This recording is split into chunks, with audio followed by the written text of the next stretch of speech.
Joshua Watkins, where we bridge divides and foster unity through balanced, unbiased political news and insightful discussions that connect us all. I'm your host, Joshua Watkins. We are going to dive deep today into a significant moment in American political history, exploring the lasting legacy of Watergate and its influence on our present political landscape 50 years later.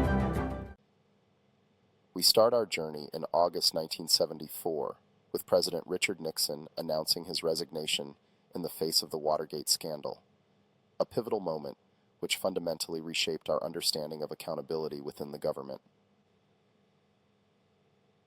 From Nixon's clear abuse of power and obstruction of justice, we find ourselves asking, how can we learn from this historical moment?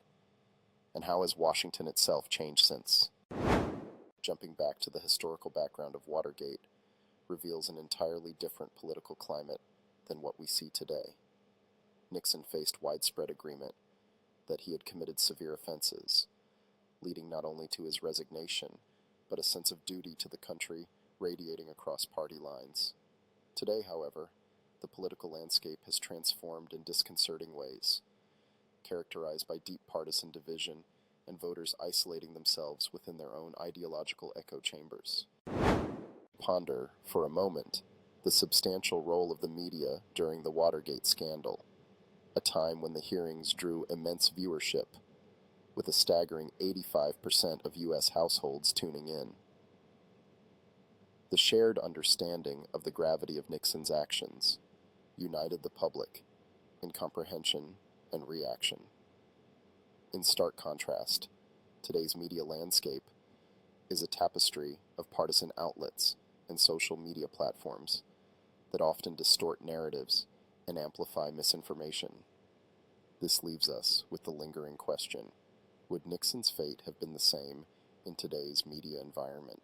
The theme of accountability and governance is one that threads through this entire narrative.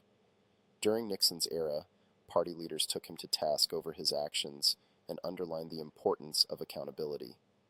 Conversely, we can look at recent events, such as the January 6th Capitol attack, and see a marked difference: the lack of significant effort within the Republican Party to hold Trump accountable mirrors the disturbing diversion from the accountability demonstrated during Watergate.